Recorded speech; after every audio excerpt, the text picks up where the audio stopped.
আচ্ছা ভাই, আপনার প্রশ্নটি করুন। আমি নেলসন ম্যান্ডেলা একজন মেডিকেল এক্সিকিউটিভ হিসেবে কাজ করছি। আমি অনেক জায়গায় লেখা দেখেছি যে শান্তি হলো ইসলাম। এটা ভালো কথা, তা সেটা যে যাই মনে করুক না কেন, অমুসলিমদের মধ্যে, খ্রিস্টান লোকদের মধ্যে, হিন্দু লোকদের মধ্যে একটা ভুল ধারণা আছে যে, এমনকি মুসলমানদের মধ্যে এটা আছে যে মুসলমান হওয়া মানে উদ্ধত। এটা কেন হবে? আবার একজন মানুষ হিসেবে আমি ঈশ্বরে বিশ্বাস করি, একক ঈশ্বরে। এমনকি আমি যিশুও বলি না। আমি কি ঈশ্বরের দূতের উপর বিশ্বাস না রেখেও ইসলাম ধর্মে নিজেকে দীক্ষিত করতে পারি? দয়া করে আগে শুনুন, দূত বা নবীকে না মেনে কি আমি সেটা করতে পারি? এই অবস্থায় আমি যদি নিজেকে ধর্মান্তরিত করি, সবাই আমাকে যে নামে চেনে, নেলসন ম্যান্ডেলা, ধর্মান্তরিত হলেও আমি কি এই নামটা রাখতে পারবো?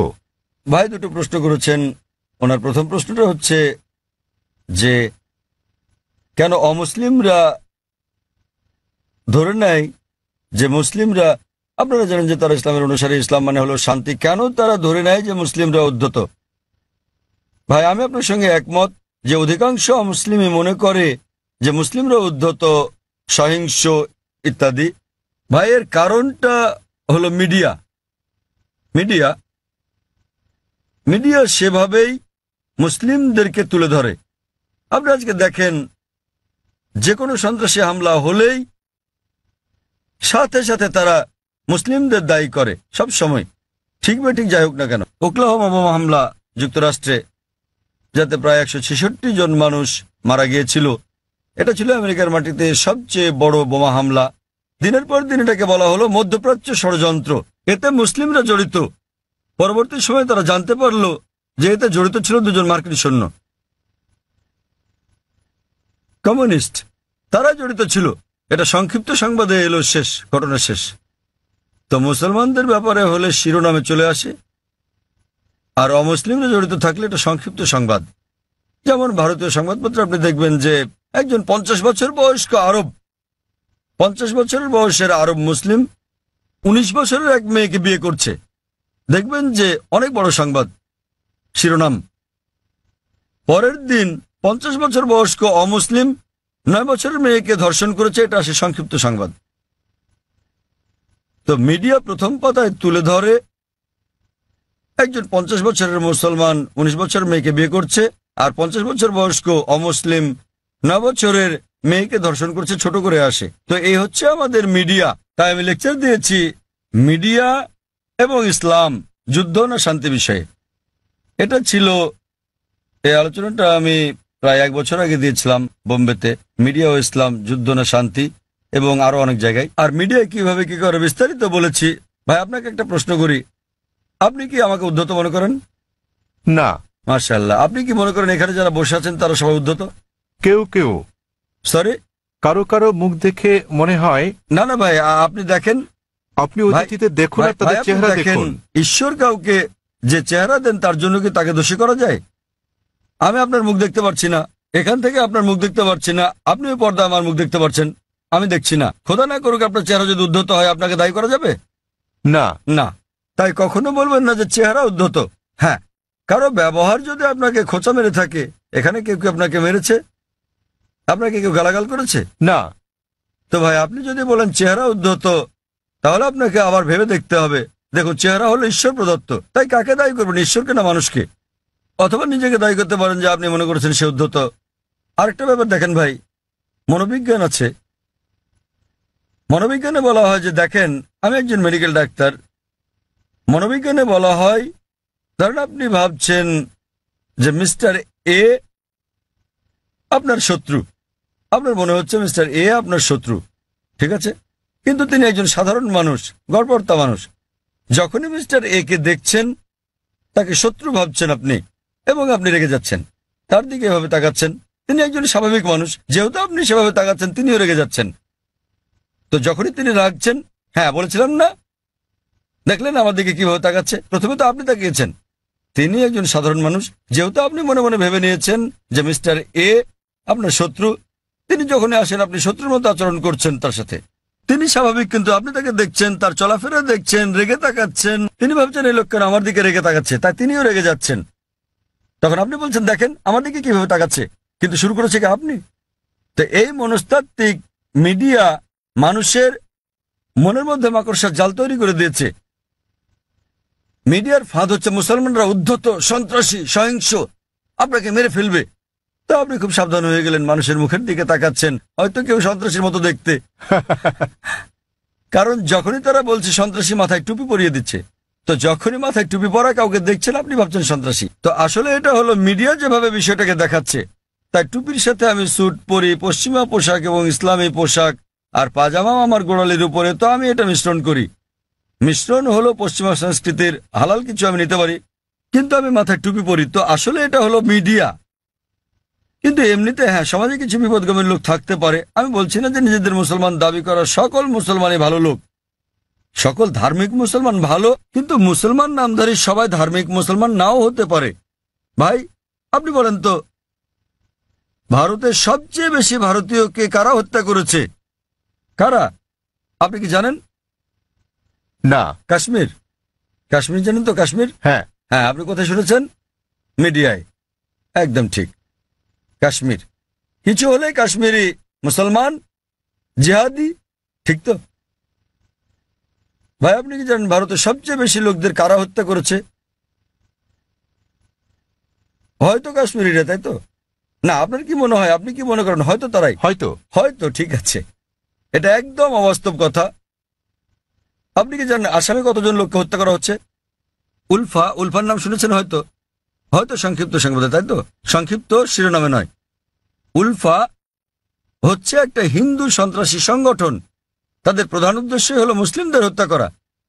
তারা কাশ্মীরি বিদ্রোহীদের চেয়েও বেশি হামলা করে থাকে, কিন্তু সংবাদে খুব কমই তাদের শোনা যায়। আপনি কি মাওবাদীতে জানেন? মাওবাদীরা তারা ভারতের ৬৬টি জেলার মধ্যে থেকে পুলিশের ভাষ্যমতে ১৫০টিরও বেশি জেলা দখল করে আছে। তাদের কাছে ভারতীয় সেনাবাহিনীর চেয়ে আধুনিক অস্ত্র আর গোলাবারুদ বেশি আছে। তাদের কাছে রকেট লঞ্চারও আছে। আপনি কি জানেন আধা কিলোমিটার দূর থেকেও তারা পুলিশ ফাঁড়ি ধ্বংস করে দেয়? এগুলো সংবাদে ছোট করে আসে। হ্যাঁ স্যার। তারা ভারতের জন্য কাশ্মীরিদের চেয়েও বড় বিপদ। কাশ্মীরিরা শুধু কাশ্মীরেই গোলাগুলি করে। সেটা ঠিক না বেঠিক পরে আলোচনা করব। তাদের এই যুদ্ধ ন্যায় কি অন্যায় পরে আলোচনা করতে পারবো, ঠিক না বেঠিক। কিন্তু তারা স্থানীয় আর মাওবাদীরা পুরো দেশ কব্জা করছে, এবং সরকার মাওবাদীদের চেয়ে কাশ্মীরিদের নিয়ন্ত্রণ করতে বেশি টাকা খরচ করছে। আমাদের বুঝতে হবে যে এই হচ্ছে মিডিয়া। এটা মূলত মিডিয়াই। সব সমাজে খারাপ জিনিস আছে, মিডিয়া সমাজে দুষ্ট লোকদের খুঁজে বের করে এবং তুলে ধরে এভাবে যে মুসলিম মাত্র এরকম। আমি নিশ্চিত কিছু কিছু লোক মুসলমান হওয়া সত্ত্বেও অপরাধী, যারা হয়তো নিষ্পাপ লোকদের হত্যা করে থাকে, তারা কোরআনের বিরোধী। কিন্তু আরো বেশি অমুসলিম রয়েছে যারা আরো বড় অপরাধী, যারা আরো বেশি ভারতীয়কে হত্যা করছে, কিন্তু মিডিয়া তাদের তুলে ধরছে না। তো আপনার প্রথম প্রশ্নের উত্তরে বলা যায় যে এর জন্য মিডিয়ায় দায়ী, আর তা না হলে আপনি এখানে দাঁড়িয়ে থাকতেন না, ঠিক তো? চিন্তা করেন, আপনি হাজার হাজার লোকের সামনে দাঁড়িয়ে আমাকে প্রশ্ন করছেন। আমি এটা হ্যাঁ, ভাবিনি। সেটাই প্রশ্ন করা। যদি আপনি নিশ্চিত হতেন তাহলে আমাকে প্রশ্ন করতেন না, তাই তো? তো এটাই হচ্ছে প্রমাণ যে যদিও আপনি মিডিয়ার কথা শোনেন কিন্তু তাদেরকে পুরোপুরি বিশ্বাস করেন না। তাই আমরা আপনার মতো লোকদের সম্মান করি।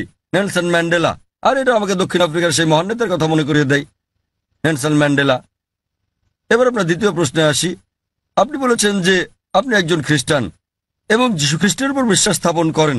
আপনি জানতে চেয়েছেন আমি কি ইসলাম গ্রহণ করতে পারি, মুসলমান হতে পারি? রাসূলকে বিশ্বাস না করে আপনি বোঝাতে চেয়েছেন নবী মোহাম্মদকে বিশ্বাস না করার কথা, ঠিক? হ্যাঁ। দূত বলতে তো যীশু খ্রিস্টকেও একজন দূত বলা যায়। কারণ হ্যাঁ, কারণ আমার জন্ম এবং বেড়ে ওঠা খ্রিস্টান পরিবারে, হ্যাঁ, ঠিক। খ্রিস্টান নিয়ম নীতিতে আমি এখনো পর্যন্ত শুধু যীশু খ্রিস্ট সম্বন্ধে জানি, মোহাম্মদ সম্বন্ধে জানি না। ঠিক, ঠিক আছে। সেজন্য আমি বলছিলাম এ কারণে না যে আপনি নবী মোহাম্মদের বিপক্ষে। না, মোটেও তার হ্যাঁ, বিপক্ষে নয়। ভাই, একটা সুন্দর প্রশ্ন করেছেন। এই পরিস্থিতিতে আমি ইসলাম গ্রহণ করলে মানুষ কিভাবে আমাকে দেখবে? ঠিক ঠিক ভাই, একটা সুন্দর প্রশ্ন।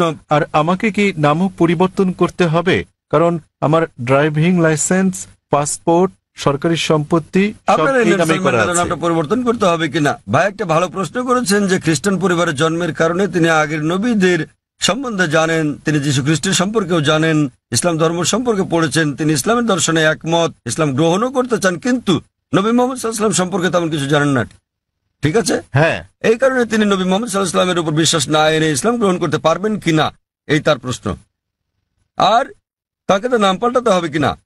প্রথম প্রশ্নের ব্যাপারে বলা যায় যে আপনি একজন মুসলিম হতে পারবেন না যতক্ষণ পর্যন্ত সকল নবীর উপর বিশ্বাস আনবেন না।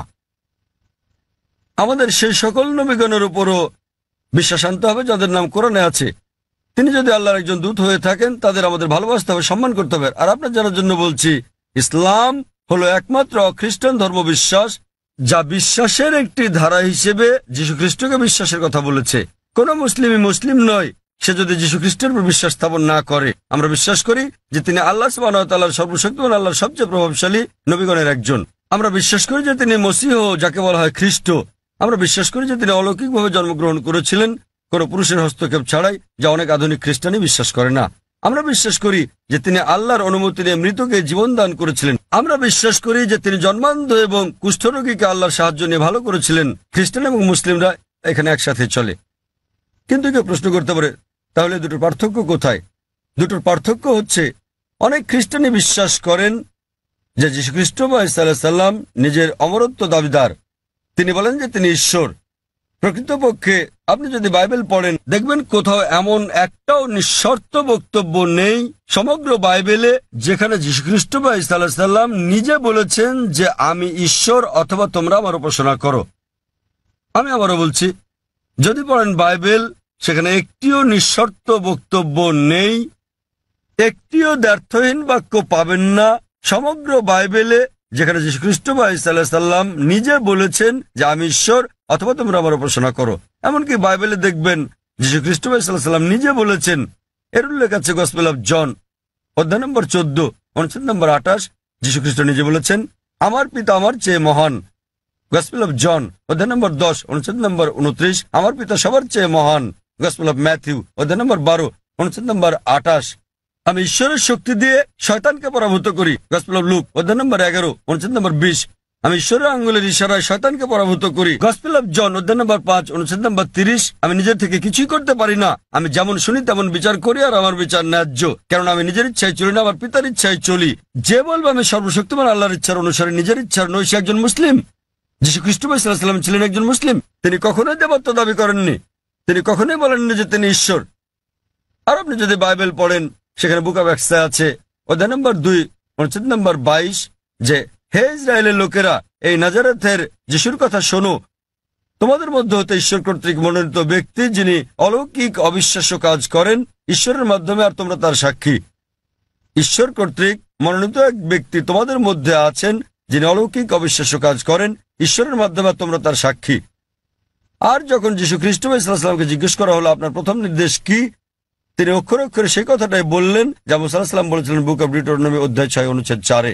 যীশু খ্রিস্ট সাল্লাল্লাহু আলাইহি ওয়াসাল্লাম সেই কথাটাই বলেন গসপেল অফ মার্ক অধ্যায় 12 অনুচ্ছেদ 29। তিনি বলেন, שמע ইসরাঈল আদনাইনু আদনাই খাদ। শোনো হে ইসরায়েলবাসী, ঈশ্বর, আমাদের ঈশ্বর হলেন একজন ঈশ্বর। তো আপনি যদি মুসলমান হন, মুসলমান হতে গেলে আপনাকে সকল নবীর উপর বিশ্বাস আনতে হবে। সে আদম থেকে শুরু করে নূহ, ইব্রাহিম, ইসহাক, মুসা, যিশু এবং নবী মুহাম্মদ সাল্লাল্লাহু আলাইহি ওয়াসাল্লামের উপর। তো এখন নবী মুহাম্মদ সাল্লাল্লাহু আলাইহি ওয়াসাল্লামের ব্যাপারে আপনার প্রশ্নে আসি। আপনি হয়তো তার সম্পর্কে বিস্তারিত জানেন না, আপনি হয়তো তার জীবনী সম্বন্ধে জানেন না, কিন্তু আপনাকে তার উপর বিশ্বাস আনতে হবে। আর আপনি যদি খাঁটি খ্রিস্টানও হয়ে থাকেন, যীশু খ্রিস্ট বা ঈসা আলাইহিস সালাম ভবিষ্যৎবাণী করেন নবী মুহাম্মদ সাল্লাল্লাহু আলাইহি ওয়াসাল্লামের ব্যাপারে।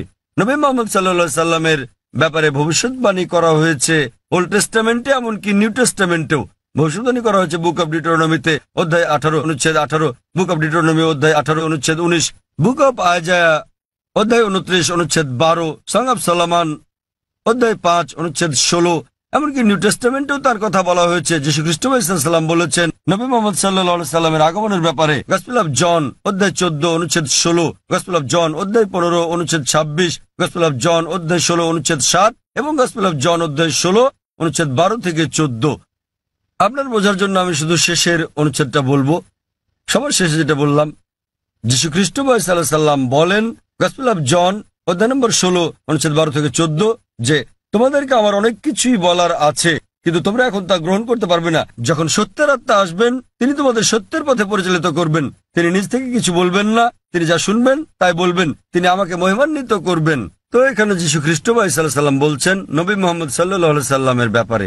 তিনি বলছেন, তোমাদেরকে আমার অনেক কিছুই বলার আছে। অর্থাৎ যীশু খ্রিস্ট মানুষদের অনেক কথা বলতে চেয়েছিলেন, কিন্তু তিনি বলেন তোমরা এখন তা বুঝতে পারবে না। যখন সত্যের প্রতিরূপ আসবেন, তিনি তোমাদের সত্যের পথে চালিত করবেন। এখন অনেকে বলতে পারেন এই প্রতিরূপ হচ্ছে পবিত্র আত্মা। তারা বুঝতে অক্ষম যে প্রতিরূপ কোনো পবিত্র আত্মার কথা বোঝায় না। কেন? কয়েকটা অনুচ্ছেদ আগেই গসপেল অফ জনের অধ্যায় নম্বর 16 অনুচ্ছেদ 7 যীশু খ্রিস্ট সাল্লাল্লাহু বলছেন যে তোমাদের ভালোর জন্য আমাকে যেতে হচ্ছে, কেননা আমি না গেলে সত্যের প্রতিরূপ আসবেন না। সুতরাং আমি যদি যাই, আমার প্রস্থানেই তার আগমন নিশ্চিত। সেই প্রতিরূপ এবং শান্তি আসবে যদি যীশু খ্রিস্ট সাল্লাল্লাহু বিদায় নেন।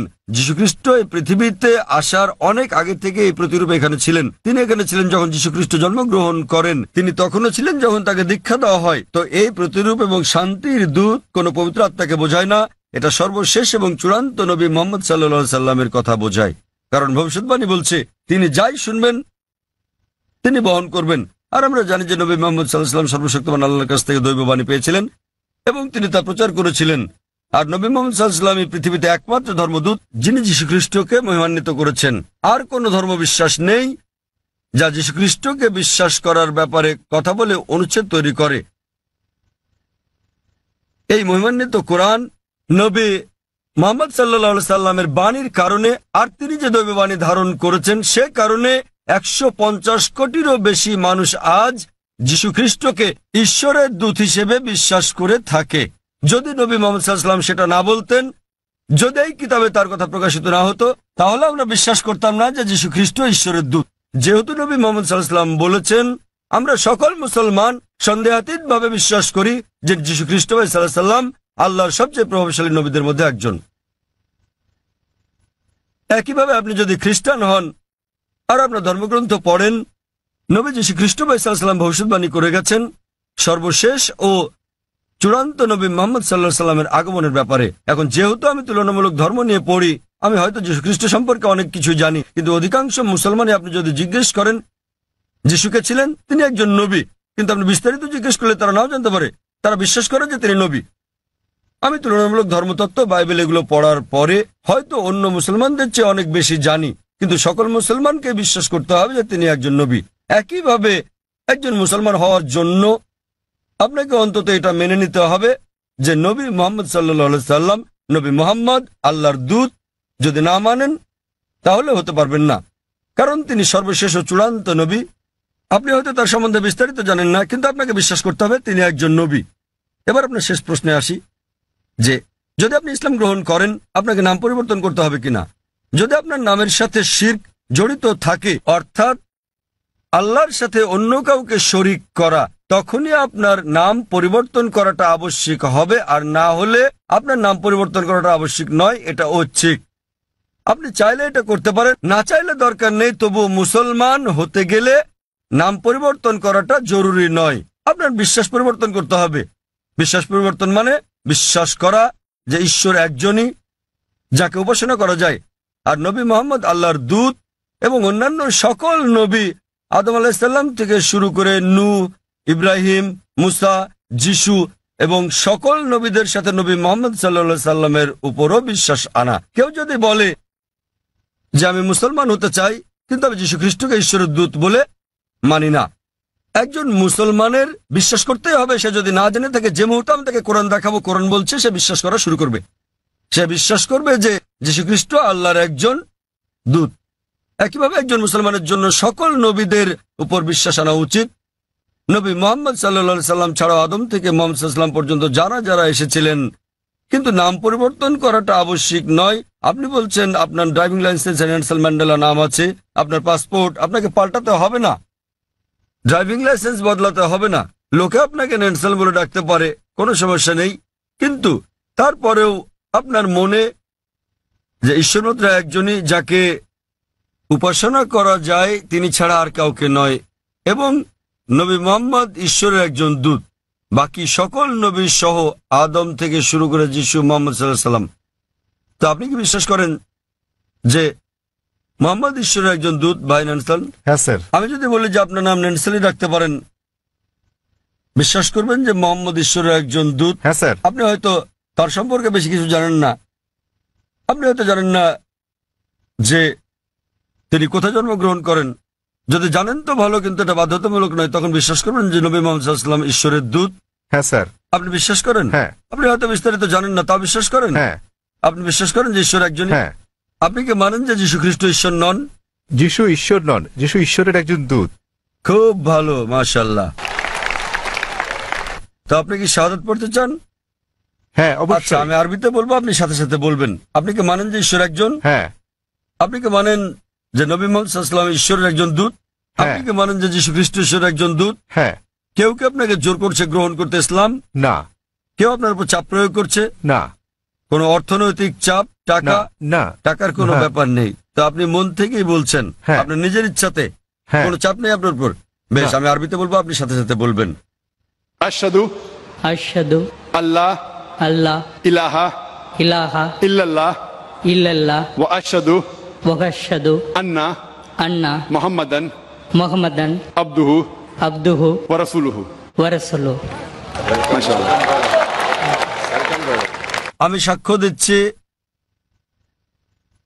আমি সাক্ষ্য দিচ্ছি আমি সাক্ষ্য দিচ্ছি যে যে কোনো উপাস্য নেই কোনো উপাস্য নেই আল্লাহ ছাড়া, আল্লাহ ছাড়া, এবং এবং নবী মুহাম্মদ নবী মুহাম্মদ হলেন হলেন আল্লাহর দূত আল্লাহর দূত এবং আল্লাহর বান্দা। এবং আল্লাহর বান্দা। মাশাআল্লাহ।